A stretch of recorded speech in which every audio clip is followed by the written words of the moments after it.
Hey scaredy cats. As you've noticed, my channel has been dead. I don't have any excuses other than just trying to make it through life, and my channel got pushed down a little on my priorities list. I had to quit YouTube cold turkey just as my channel was showing the slightest bit of success. And I've tried to make time to make more videos like I thought my viewers needed them. I always end up frustrated or something gets in the way and I end up not completing them. When I started this channel, I had a vision. I just wanted to narrate to help people like myself, like so many horror narrators have helped me. I wanted to help the community grow and become a part of it. I was doing good at that for some time, but I'm so distant at this point, it's as if I had never made a single video. And one of the things I chose to do back in the beginning was use just a still black image in the background that said Scary Stories. That was beneficial for me because it was easy and quick, and it didn't put off much light if you were using my video to try to help you sleep, so it helped you too.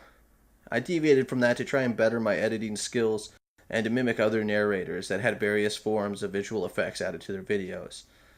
And what was once easy, fun, and quick turned into something else. It started to turn into a chore to get a video uploaded, taking up far too much of my time with all of my factors considered. I don't have the time for all that anymore. I work far too much to put that much time into this channel. Although I do love my channel, and I am ashamed of not updating you guys sooner. I'm going to continue to make videos with my original ideals and make this as doable as possible for myself and for you guys. I'm going to try to get a couple videos a month. I just want to thank all of you for your support, and I hope you enjoy the video. My friend and I always used to walk through a wonderful spacious park when we were younger. It was full of tall trees and it was very nicely maintained. In this large park there was an abandoned mansion. I can't really say how long it had been there, but on that day, the front door of the mansion was wide open. The two of us decided to check out what was inside the place. As we inched through the door, the very first thing we noticed was that the mansion's floor was littered with crumpled up pieces of paper.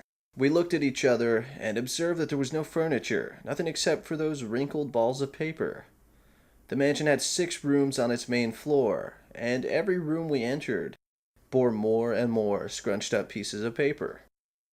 We decided to open up one of the paper balls to see what was inside. Our curiosity got the better of us.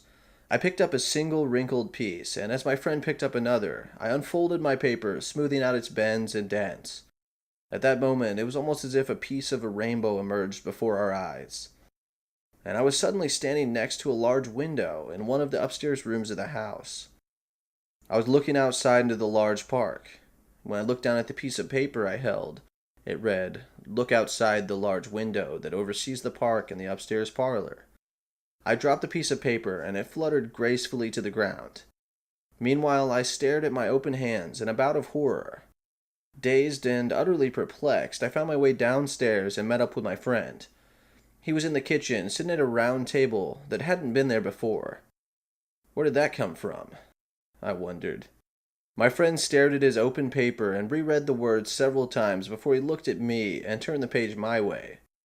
It said, "Go to the kitchen and sit at the round table." We stared at each other for a few moments, vaguely afraid. But then we began to chuckle. Within seconds we were laughing our heads off, marveling at our newfound game. We could hardly believe what had happened, but being young as we were, the mystery was endlessly exciting. We decided again to open another scrunched up piece of paper. As we opened up the crumpled papers on the floor, we experienced the same sudden flash of rainbow colors. But this time, I ended up lying down in the field behind the mansion. When I peered down onto the paper in my right hand, it read, "Lie down in the field behind the mansion." I giggled uncontrollably. After a few minutes of running around the house, I found my friend collecting multiple balls of paper in his arms, eager to experience more of these strange, exciting phenomena. We both got the gist of what was happening at this point. We had no idea as to how it was possible, but we decided to have more fun with it. The supernatural always had a way of captivating our hearts. After a few more run-throughs with these strange mini-teleportation devices, I began to feel apprehensive. I wondered if, at one point, I'd be placed somewhere I didn't want to be, or I'd be made to do something I didn't enjoy. We continued, though. Minute after minute, we unfolded many papers and traveled through bedrooms, closets, trees. But then, after having been on the roof of the mansion, I stood before my friend, dead on the living room floor. I didn't scream. I couldn't. "Murdered him," I read on my crumpled page as I felt a surge of vomit and bile rising into my throat. Nothing came out, but the sickness in my throat spread to my stomach, my head, and my heart. I didn't know what to do. At this point, I began to scream and shout, praying to God for this to be a nightmare. I wanted it to go away. I wanted to rewind our day and be outside again, together, walking underneath the trees. All I could do was hide his body in a cupboard. I willed myself to be calm, and I hesitantly unfolded another paper in the hopes that the problem would correct itself. Once again, I saw the colors of the rainbow, and I found myself standing behind a tree, several meters away from the house. I could clearly see the front door. Within a few instants, I saw both myself and my friend walk through that door. I began to wonder if I had died, or if I was having an out-of-body experience.